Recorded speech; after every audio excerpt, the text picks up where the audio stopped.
ಆಂಧ್ರದ ಚಂದ್ರಬಾಬು ನಾಯ್ಡು ನೇತೃತ್ವದ ಎನ್ಡಿಎ ಸರ್ಕಾರ ಹೊಸ ಕಾನೂನನ್ನು ತರೋದಕ್ಕೆ ಹೊರಟಿದೆ. ಎರಡಕ್ಕಿಂತ ಹೆಚ್ಚು ಮಕ್ಕಳನ್ನು ಯಾರು ಹೊಂದಿರ್ತಾರೋ ಅಂಥವರಿಗೆ ಮಾತ್ರ ಸ್ಥಳೀಯ ಸಂಸ್ಥೆ ಚುನಾವಣೆಗಳಲ್ಲಿ ಸ್ಪರ್ಧೆಗೆ ಅರ್ಹತೆ ಎನ್ನುವ ಹೊಸ ನಿಯಮವನ್ನು ಜಾರಿಗೆ ತರೋದಕ್ಕೆ ಆಂಧ್ರದ ಸರ್ಕಾರ ಹೊರಟಿದೆ. ಎರಡಕ್ಕಿಂತ ಹೆಚ್ಚು ಮಕ್ಕಳಿದ್ದರಷ್ಟೇ ಚುನಾವಣಾ ಸ್ಪರ್ಧೆಗೆ ಅವಕಾಶ ಅನ್ನುವಂತಹ ಹೊಸ ನಿಯಮ. ಸಿಎಂ ಚಂದ್ರಬಾಬು ನಾಯ್ಡು ಈ ನಿಯಮವನ್ನು ಘೋಷಣೆ ಮಾಡಿದ್ದಾರೆ. ಸದ್ಯದಲ್ಲೇ ಆಂಧ್ರದಲ್ಲಿ ಇದು ಕಾನೂನಾಗಲಿದೆ. ಸ್ಥಳೀಯ ಸಂಸ್ಥೆ ಚುನಾವಣೆಗಳಿಗೆ ಎರಡಕ್ಕಿಂತ ಹೆಚ್ಚು ಮಕ್ಕಳಿದ್ದರೆ ಮಾತ್ರ ಚಾನ್ಸ್ ಅನ್ನುವಂತಹ ಕಾನೂನಿದು. ಎರಡಕ್ಕಿಂತ ಹೆಚ್ಚು ಮಕ್ಕಳಿರೋ ಪೋಷಕರಿಗೆ ಮಾತ್ರ ಸ್ಥಳೀಯ ಸಂಸ್ಥೆಗಳ ಚುನಾವಣೆಗಳಲ್ಲಿ ಸ್ಪರ್ಧೆ ಮಾಡೋದಕ್ಕೆ ಅವಕಾಶ. ಗ್ರಾಮ ಪಂಚಾಯಿತಿ, ತಾಲೂಕ್ ಪಂಚಾಯಿತಿ ಮತ್ತು ಜಿಲ್ಲಾ ಪಂಚಾಯಿತಿ ಚುನಾವಣೆಗಳಲ್ಲಿ ಎರಡಕ್ಕಿಂತ ಹೆಚ್ಚು ಮಕ್ಕಳಿರೋ ಪೋಷಕರಿಗೆ ಮಾತ್ರ ಅರ್ಹತೆ ಅಂತ ಚಂದ್ರಬಾಬು ನಾಯ್ಡು ಹೇಳ್ತಾ ಇದ್ದಾರೆ. ಈ ಒಂದು ಹೊಸ ಕಾನೂನನ್ನ ಜಾರಿಗೆ ತರೋದಕ್ಕೆ ಮುಂದಾಗಿದೆ ಚಂದ್ರಬಾಬು ನಾಯ್ಡು ಸರ್ಕಾರ.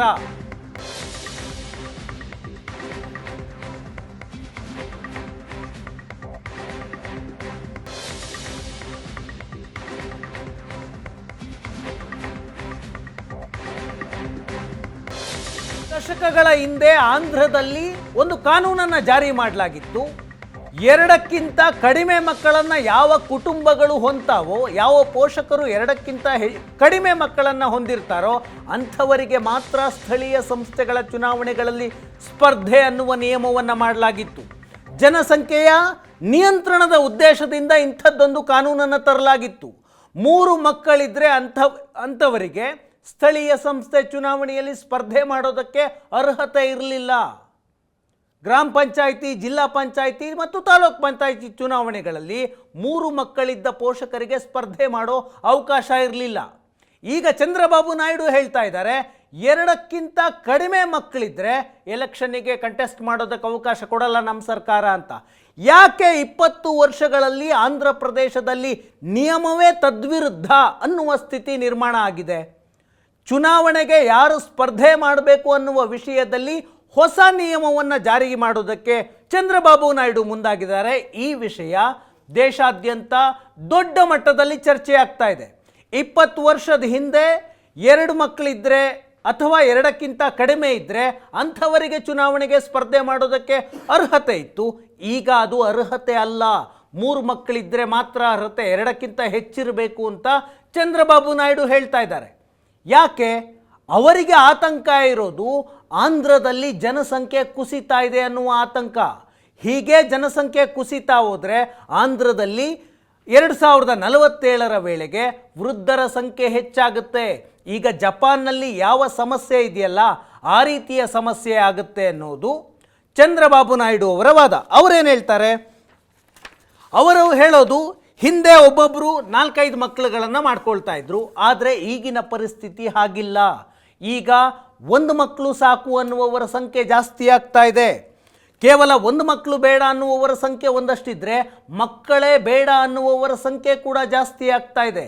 ಇದರ ಪರಿಣಾಮವಾಗಿ ರಾಜ್ಯದಲ್ಲಿ ಅಂದರೆ ಆಂಧ್ರದಲ್ಲಿ ಜನಸಂಖ್ಯೆಯ ಪ್ರಮಾಣ ಕುಸಿತ ಆಗ್ತಾ ಇದೆ ಅನ್ನೋದು ಅವರ ವಾದ. ಇದೇ ಸ್ಥಿತಿ ಮುಂದುವರೆದ್ರೆ ಆಂಧ್ರವೂ ಕೂಡ ವೃದ್ಧರ ರಾಜ್ಯವಾಗುತ್ತೆ, ಜೊತೆಗೆ ಭಾರತ ಕೂಡ ವೃದ್ಧರ ರಾಜ್ಯವಾಗುತ್ತೆ ಅನ್ನೋದು ಚಂದ್ರಬಾಬು ನಾಯ್ಡು ಅವರ ಆತಂಕ. ಅನೇಕ ದೇಶಗಳು ಜನಸಂಖ್ಯೆಯನ್ನು ನಿಯಂತ್ರಣ ಮಾಡ್ತೀವಿ ಅಂತ ಹೇಳಿಕೊಂಡು ಸಮಸ್ಯೆಗೆ ಸಿಲುಕಿವೆ ಅಂತ ಹೇಳ್ತಿದ್ದಾರೆ. ಜಪಾನ್ ಮತ್ತು ಚೀನಾದಲ್ಲಿ ಜನಸಂಖ್ಯೆಯ ನಿಯಂತ್ರಣ ಮಾಡೋದಕ್ಕೆ ಹೋಗಿ ಅದು ದೊಡ್ಡ ಸಮಸ್ಯೆಯಾಗಿ ಕೂತಿದೆ. ಅಲ್ಲಿ ವೃದ್ಧರ ಸಂಖ್ಯೆ ಜಾಸ್ತಿ ಆಗ್ತಾ ಇದೆ, ಮಕ್ಕಳ ಆಗುವ ಪ್ರಮಾಣ ಕಡಿಮೆ ಆಗ್ತಾ ಇದೆ. ಹಾಗಾಗಿ ಅಂಥ ಸಮಸ್ಯೆ ಭಾರತದಲ್ಲೂ ಬರುತ್ತೆ, ಆಂಧ್ರದಲ್ಲೂ ಬರುತ್ತೆ. ಹೀಗಾಗಿ ಚುನಾವಣೆಗೆ ಸ್ಪರ್ಧೆ ಮಾಡುವ ನಿಯಮವನ್ನು ನಾವು ಬದಲಿಸ್ತಿದ್ದೀವಿ ಅಂತ ಚಂದ್ರಬಾಬು ನಾಯ್ಡು ಮಾತನಾಡ್ತಾ ಇದ್ದಾರೆ. ಚಂದ್ರಬಾಬು ನಾಯ್ಡು 3-4 ತಿಂಗಳ ಹಿಂದೆ ಒಂದು ಹೇಳಿಕೆಯನ್ನು ಕೊಟ್ಟಿದ್ದರು. ದಕ್ಷಿಣದ ರಾಜ್ಯಗಳ ಜನ ಹೆಚ್ಚೆಚ್ಚು ಮಕ್ಕಳನ್ನು ಮಾಡಿಕೊಳ್ಳಬೇಕು ಅನ್ನುವಂತಹ ಹೇಳಿಕೆ. ಅವರು ಕೊಟ್ಟಂತಹ ಹೇಳಿಕೆ ದೊಡ್ಡ ಮಟ್ಟದಲ್ಲಿ ಚರ್ಚೆಯಾಗಿತ್ತು. ಆ ಚರ್ಚೆಗೆ ಕಾರಣ ಆಗಿದ್ಯಾಕೆ? ಒಂದಷ್ಟು ವಿಷಯಗಳಿದ್ದಾವೆ. ಒಂದು ರಾಜಕೀಯ ಪ್ರಾತಿನಿಧ್ಯ, ಮತ್ತೊಂದು ಎಷ್ಟು ತೆರಿಗೆ ಪಾಲನ್ನು ಕೇಂದ್ರ ಸರ್ಕಾರದಿಂದ ದಕ್ಷಿಣದ ರಾಜ್ಯಗಳು ಸ್ವೀಕಾರ ಮಾಡ್ತವೆ ಅಂತ. ಭಾರತದಲ್ಲಿ ಜನಸಂಖ್ಯಾ ಸ್ಫೋಟ ಆಗ್ತಾ ಇದೆ ಅನ್ನುವಂತಹ ಕಾರಣಕ್ಕಾಗಿ ಕೇಂದ್ರ ಸರ್ಕಾರ ಜನಸಂಖ್ಯೆಯನ್ನು ನಿಯಂತ್ರಣ ಮಾಡಿ ಮನೆಗೊಂದು ಮಕ್ಕಳಿರಲಿ, ಆರ್ತಿಗೊಂದು ಕೀರ್ತಿಗೊಂದು, ಎರಡೇ ಮಕ್ಕಳು ಸಾಕು, ಈ ರೀತಿಯ ಘೋಷಣೆಗಳನ್ನು ಮಾಡ್ತು. ಅದನ್ನು ಸ್ಟ್ರಾಂಗ್ ಆಗಿ ಇಂಪ್ಲಿಮೆಂಟ್ ಮಾಡಿದ್ದು ದಕ್ಷಿಣದ ರಾಜ್ಯಗಳು. ಕರ್ನಾಟಕ, ಆಂಧ್ರ, ತೆಲಂಗಾಣ, ತಮಿಳುನಾಡು, ಕೇರಳ ಜನಸಂಖ್ಯೆಯ ಬೆಳವಣಿಗೆಯನ್ನು ಕಡಿಮೆ ಮಾಡಿದಂತಹ ರಾಜ್ಯಗಳು. ಇಡೀ ದೇಶದ ಜನಸಂಖ್ಯೆ ಹೆಚ್ಚಾಗ್ತಿದೆ ಅನ್ನುವಂತಹ ಕಾರಣಕ್ಕೆ ಜನಸಂಖ್ಯೆ ಕಡಿಮೆ ಮಾಡೋದಕ್ಕೆ ಇಲ್ಲಿನ ಸರ್ಕಾರಗಳು ದೊಡ್ಡ ಮಟ್ಟದ ಹೋರಾಟ ಮಾಡಿದ್ವು, ಅದರಲ್ಲಿ ಯಶಸ್ಸು ಕಂಡವು. ಆದರೆ ಆ ಪ್ರಯತ್ನವೇ ಇವತ್ತು ದಕ್ಷಿಣದ ರಾಜ್ಯಗಳಿಗೆ ಮುಳುವಾಗ್ತಾ ಇದೆ. ಈಗ ದಕ್ಷಿಣದ ರಾಜ್ಯಗಳಲ್ಲಿ ಜನನ ಫಲವತ್ತತೆಯ ಪ್ರಮಾಣ ಅಂದರೆ ಒಬ್ಬ ಹೆಣ್ಣು ಮಗಳಿಗೆ, ಒಬ್ಬ ಮಹಿಳೆಗೆ ಎಷ್ಟು ಮಕ್ಕಳಾಗ್ತವೆ ಅನ್ನೋದರ ಒಂದು ಲೆಕ್ಕಾಚಾರ. 15 ವರ್ಷದಿಂದ 40 ವರ್ಷದವರೆಗಿನ ಮಹಿಳೆಯರಿಗೆ ಮಕ್ಕಳೆಷ್ಟಾಗುತ್ತೆ, ಫರ್ಟಿಲಿಟಿ ರೇಟ್, ಅದನ್ನು ರಾಷ್ಟ್ರೀಯ ಸರಾಸರಿ 2.1 ಇದೆ. ಅಂದರೆ ಒಬ್ಬ ಮಹಿಳೆಗೆ ಎರಡು ಮಕ್ಕಳು ಅಥವಾ ಎರಡಕ್ಕಿಂತ ಹೆಚ್ಚಾಗಬಹುದು ಅನ್ನೋದು ರಾಷ್ಟ್ರೀಯ ಸರಾಸರಿ. ಆದರೆ ದಕ್ಷಿಣದ ರಾಜ್ಯಗಳಲ್ಲಿ ಈ ಸರಾಸರಿ ಎಷ್ಟಿದೆ? 1.7 ಇದೆ. ಆಂಧ್ರದಲ್ಲಿ, ಕರ್ನಾಟಕದಲ್ಲಿ 1.7 ಇದೆ, ತಮಿಳುನಾಡಿನಲ್ಲಿ 1.8 ಇದೆ, ಕೇರಳ ಕೂಡ 1.8, ತೆಲಂಗಾಣ ಕೂಡ 1.8ರ ಆಸ್ಪಾಸ್ನಲ್ಲಿದೆ. ಅಂದರೆ ರಾಷ್ಟ್ರೀಯ ಸರಾಸರಿ 2.1 ಇದ್ದರೆ ದಕ್ಷಿಣದ ರಾಜ್ಯಗಳಲ್ಲಿ ಫರ್ಟಿಲಿಟಿ ರೇಟ್ ಕಡಿಮೆ ಆಗ್ತಾ ಇದೆ, ಫಲವತ್ತತೆಯ ಪ್ರಮಾಣ ಕಡಿಮೆ ಆಗ್ತಾ ಇದೆ. ಒಬ್ಬ ಮಹಿಳೆಗೆ ದೇಶಾದ್ಯಂತ 2.1 ಸರಾಸರಿಯ ಮಕ್ಕಳಿದ್ದರೆ ಕರ್ನಾಟಕ, ಆಂಧ್ರ, ತಮಿಳುನಾಡು, ತೆಲಂಗಾಣ, ಕೇರಳದಲ್ಲಿ ಕುಸಿತಾ ಇದೆ ಜನನ ಪ್ರಮಾಣ ಅನ್ನೋದು ಮಾಹಿತಿ. ಇದೇ ವಿಷಯದಲ್ಲಿ ಉತ್ತರದ ರಾಜ್ಯಗಳಲ್ಲಿ ಏನಾಗ್ತಾ ಇದೆ? ಉತ್ತರದ ರಾಜ್ಯಗಳಲ್ಲಿ ಜನಸಂಖ್ಯೆಯ ಪ್ರಮಾಣ ನಿರಂತರವಾಗಿ ಏರಿಕೆಯಾಗ್ತಾ ಇದೆ. ಉತ್ತರ ಪ್ರದೇಶ, ಮಧ್ಯಪ್ರದೇಶ, ಬಿಹಾರ, ರಾಜಸ್ಥಾನ, ಜಾರ್ಖಂಡ್, ಈ ಉತ್ತರದ ರಾಜ್ಯಗಳಲ್ಲಿ ಜನನ ಪ್ರಮಾಣ 2.4 ಇದೆ. ಅಂದರೆ ಒಬ್ಬ ಮಹಿಳೆಗೆ ಸರಾಸರಿ 2ಕ್ಕಿಂತ ಹೆಚ್ಚು ಮಕ್ಕಳು, 2 ಮಕ್ಕಳು ಅಥವಾ 3 ಮಕ್ಕಳು. ಆದರೆ ಕರ್ನಾಟಕ, ಆಂಧ್ರ, ತೆಲಂಗಾಣದ ವಿಷಯಕ್ಕೆ ಬಂದರೆ 1 ಮಗು ಅಥವಾ 2 ಮಗು, ಈ ರೀತಿಯ ಪರಿಸ್ಥಿತಿ ಸೃಷ್ಟಿಯಾಗಿದೆ. ಇದರಿಂದಾಗಿ ದಕ್ಷಿಣದ ರಾಜ್ಯಗಳಲ್ಲಿ ವೃದ್ಧರ ಪ್ರಮಾಣ ಹೆಚ್ಚಾಗುತ್ತೆ ಎನ್ನುವುದು ಚಂದ್ರಬಾಬು ನಾಯ್ಡು ಅವರ ಆತಂಕ. ಯಾಕೆ ದಕ್ಷಿಣದ ರಾಜ್ಯಗಳಲ್ಲಿ ಜನನ ಪ್ರಮಾಣ ಕುಸಿತಾ ಇದೆ? ಒಂದು, ಎರಡೇ ಮಕ್ಕಳು ಸಾಕು ಅನ್ನುವಂತಹ ಕೇಂದ್ರದ ಕುಟುಂಬ ಯೋಜನೆಗಳು, ಆರ್ತಿಗೊಂದು ಕೀರ್ತಿಗೊಂದು ಅಂತ ದೊಡ್ಡ ಮಟ್ಟದಲ್ಲಿ ಕ್ಯಾಂಪೇನ್ ಮಾಡಿದ್ರು, ಅಭಿಯಾನ ಮಾಡಿದ್ರು. ಅದರ ಪರಿಣಾಮ ದೇಶಕ್ಕಾಗಿ ನಾವು ಏನಾದರೂ ಮಾಡೋಣ, ಹೆಚ್ಚು ಮಕ್ಕಳು ಬೇಡ ಅಂತ ಎರಡೇ ಮಕ್ಕಳು ಸಾಕು ಅಂದ್ಕೊಂಡ್ರು. ಕೆಲವರಂತೂ 1 ಮಗು, ಒಂದೇ ಮಗು ಸಾಕು ಅಂತ ಬಯಸುವ ಕುಟುಂಬಗಳ ಸಂಖ್ಯೆ ಹೆಚ್ಚಾಗ್ತಾ ಇದೆ. ತುಂಬ ಜನ 1 ಮಗು ಸಾಕು ಅಂತ. ಯಾಕಂದರೆ ಅವ್ರನ್ನ ಓದಿಸ್ಬೇಕು. ಬೆಂಗಳೂರಿನಂಥ ನಗರಗಳಲ್ಲಿ ಶಾಲೆಗಳ ಫೀಸ್ಗಳು ಲಕ್ಷಾಂತರ ರೂಪಾಯಿ ಇರುತ್ತೆ. 1 ಮಗುವನ್ನು ಬೆಳೆಸುವುದಕ್ಕೆ ಕಷ್ಟ ಆಗ್ತಾ ಇದೆ ತುಂಬ ಫ್ಯಾಮಿಲಿಗಳಿಗೆ. ಅದರಲ್ಲಿ 2 ಮಗು ಅಂದರೆ ಇನ್ನೂ ಕಷ್ಟ ಆಗುತ್ತೆ. ಆ ಕಾರಣಕ್ಕಾಗಿ ಸಾಕು 1 ಮಗು ಅನ್ನುವವರ ಸಂಖ್ಯೆ ಜಾಸ್ತಿ ಆಗ್ತಾ ಇದೆ. ಇತ್ತೀಚಿನ ದಿನಗಳಲ್ಲಿ ನಿರುದ್ಯೋಗದ ಪ್ರಮಾಣ ಒಂದಷ್ಟಿದೆ, ಅದರ ಜೊತೆಗೆ ಇನ್ಫ್ಲೇಷನ್, ದುಬಾರಿ ಜೀವನ, ಆ ಕಾರಣಕ್ಕಾಗಿ ಸಾಕು 1 ಅನ್ನುವ ಉದಾಹರಣೆಗಳನ್ನು ಕೊಡ್ತಾ ಇದ್ದಾರೆ. ಮತ್ತು ಇತ್ತೀಚಿನ ಜನರೇಷನ್ ನಮಗೆ ಮಕ್ಕಳೇ ಬೇಡ ಅಂತ ಅನ್ನುವವರ ದಂಪತಿಯ ಸಂಖ್ಯೆ ಜಾಸ್ತಿ ಆಗ್ತಾ ಇದೆ. ಆಮೇಲೆ ಕೆಲವರು ವಯಸ್ಸಾದ ಮೇಲೆ ಮದುವೆ ಆಗ್ತಾರೆ, ಮಕ್ಕಳನ್ನು ಪಡೆಯೋದಕ್ಕೆ ನಿರಾಸಕ್ತಿ ಮತ್ತು ಇತ್ತೀಚಿನ ಆರೋಗ್ಯದ ಸಮಸ್ಯೆಗಳಿಂದಾಗಿ ಮಕ್ಕಳ ಪ್ರಮಾಣ ದಕ್ಷಿಣದಲ್ಲಿ ಕಡಿಮೆ ಆಗ್ತಾ ಇದೆ. ರಾಷ್ಟ್ರೀಯ ಸರಾಸರಿ 2.1ರಷ್ಟಿದ್ದರೆ ದಕ್ಷಿಣದ ಸರಾಸರಿ 1.7ರಷ್ಟಿದೆ. ಕೆಲವು ರಾಜ್ಯಗಳಲ್ಲಿ 2.5% ಇದ್ದರೆ ನಮ್ಮಲ್ಲಿ 1.7 ಈ ರೀತಿಯಾಗಿದೆ. ಅಂದರೆ ಉತ್ತರದ ರಾಜ್ಯಗಳಲ್ಲಿ ಜನಸಂಖ್ಯೆ ಹೆಚ್ಚಾಗ್ತಾ ಇದೆ, ದಕ್ಷಿಣದ ರಾಜ್ಯಗಳಲ್ಲಿ ಜನಸಂಖ್ಯೆ ಕಡಿಮೆ ಆಗ್ತಾ ಇದೆ. ಇದರ ಪರಿಣಾಮ ಏನಾಗ್ತಾ ಇದೆ? ದೊಡ್ಡ ಚರ್ಚೆ ನಡೆಯುತ್ತೆ ದೇಶದಲ್ಲಿ. ಪ್ರತಿ ಬಾರಿ GST ಪಾಲನ್ನು ಕೇಂದ್ರ ಸರ್ಕಾರ ರಾಜ್ಯಗಳಿಗೆ ರಿಲೀಸ್ ಮಾಡಿದಾಗಲೆಲ್ಲ ಈ ಚರ್ಚೆ ನಡೆದೇ ಇರುತ್ತೆ.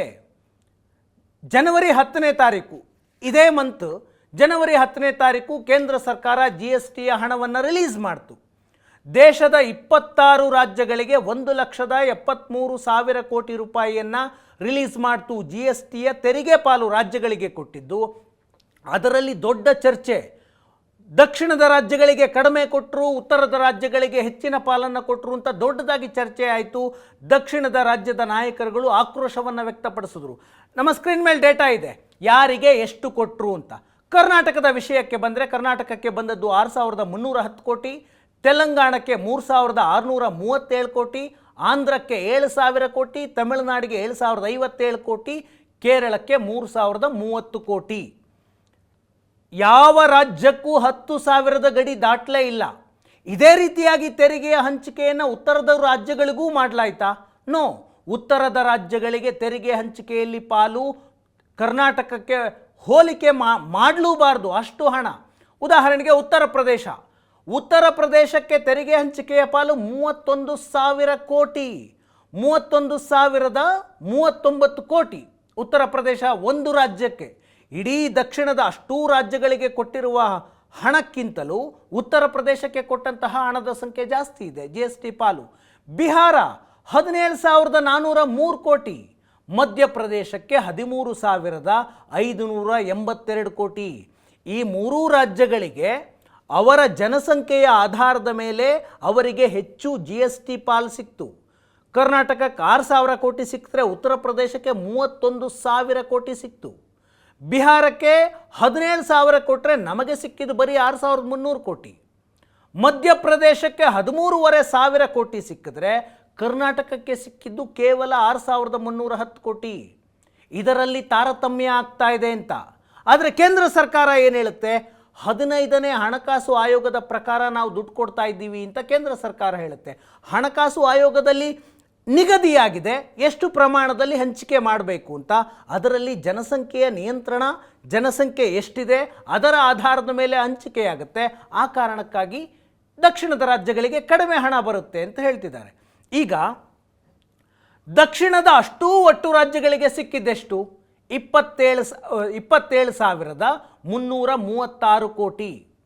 ದಕ್ಷಿಣದ ರಾಜ್ಯಗಳ ಒಟ್ಟು ಜನಸಂಖ್ಯೆ 31.5 ಕೋಟಿ ಇದೆ. 31.5 ಕೋಟಿ ಜನಸಂಖ್ಯೆ ಇರುವಂತಹ 5 ರಾಜ್ಯಗಳಿಗೆ 27,000 ಕೋಟಿ ಸಿಕ್ಕಿದ್ರೆ ಉತ್ತರ ಪ್ರದೇಶ ಮತ್ತು ಬಿಹಾರ, ಮಧ್ಯಪ್ರದೇಶ ಈ 3 ರಾಜ್ಯಗಳಿಗೆ ಸಿಕ್ಕಿದ್ದೆಷ್ಟು? 62,000 ಕೋಟಿ. 44 ಕೋಟಿ ಜನಸಂಖ್ಯೆ ಇದೆ. ಉತ್ತರದ 3 ರಾಜ್ಯಗಳಿಗೆ 62,000 ಕೋಟಿ ಸಿಗುತ್ತೆ. ದಕ್ಷಿಣದ 5 ರಾಜ್ಯಗಳಿಗೆ ಜನಸಂಖ್ಯೆ ಕಡಿಮೆ ಇದೆ ಅನ್ನುವಂತಹ ಕಾರಣಕ್ಕಾಗಿ ಕೇವಲ 27,000 ಕೋಟಿ ಸಿಗುತ್ತೆ.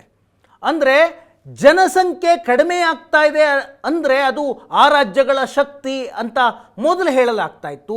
ಈಗ ಜನಸಂಖ್ಯೆಯೇ ಸಮಸ್ಯೆಯಲ್ಲ, ಜನಸಂಖ್ಯೆ ಇದ್ರೇ ಅನುಕೂಲ ಅನ್ನುವಂತಹ ಸ್ಥಿತಿಗೆ ಬಂದಿದ್ದೀವಿ. ಉತ್ತರ ಪ್ರದೇಶ ಅತಿ ಹೆಚ್ಚು ಜನಸಂಖ್ಯೆ ಇದೆ, ಆ ಕಾರಣಕ್ಕಾಗಿ ಅವರಿಗೆ ಅತಿ ಹೆಚ್ಚು ಪಾಲೋಗುತ್ತೆ.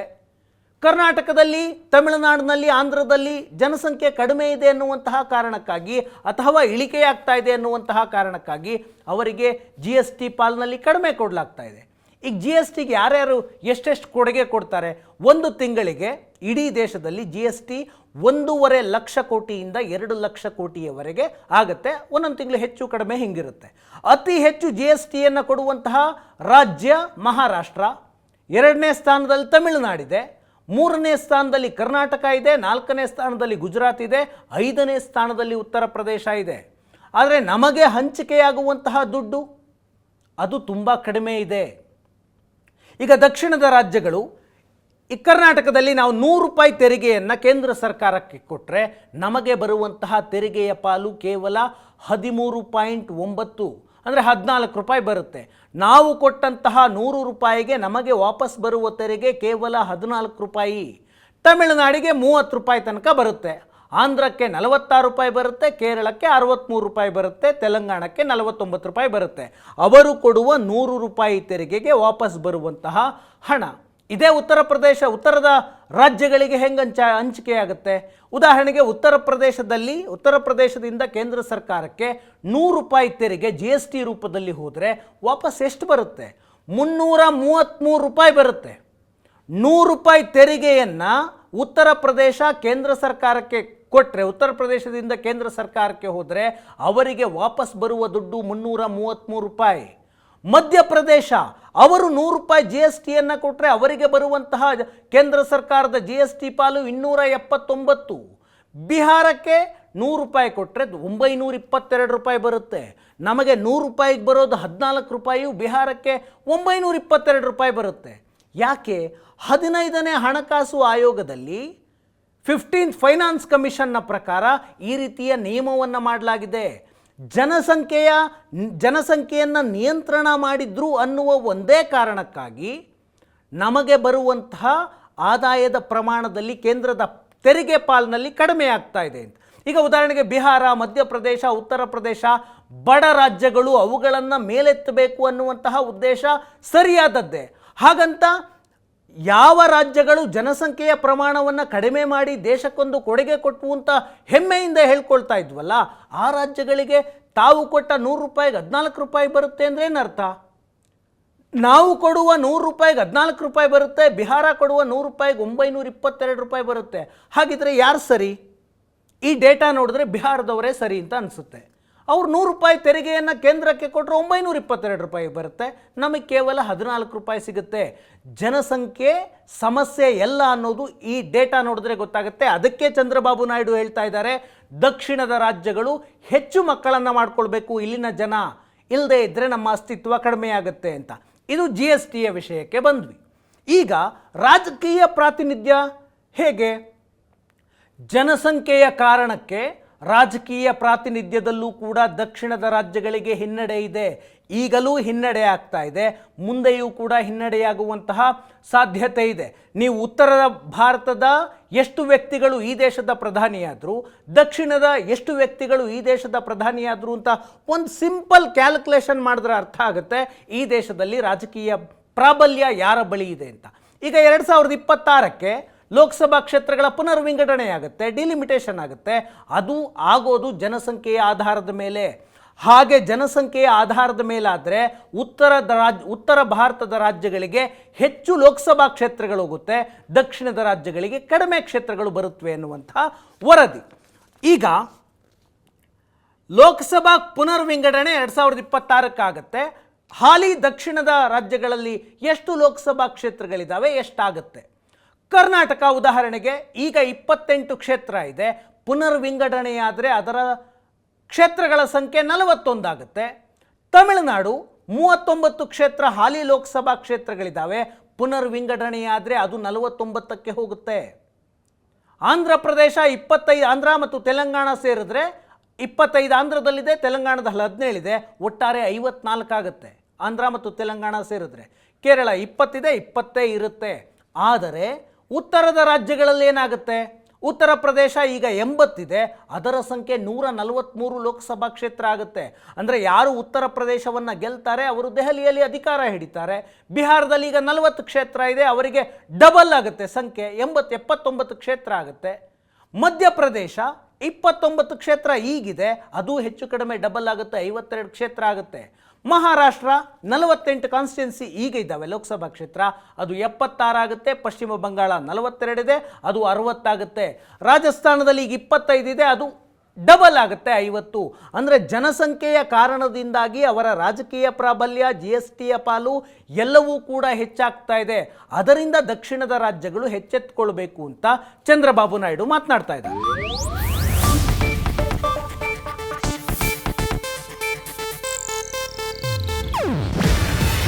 ಇದು ಏಷ್ಯಾನೆಟ್ ನ್ಯೂಸ್ ನೆಟ್ವರ್ಕ್ ಪ್ರಸ್ತುತಿ. ನೀವು ನೋಡ್ತಿದ್ದೀರಾ ಏಷ್ಯಾನೆಟ್ ಸುವರ್ಣ ನ್ಯೂಸ್.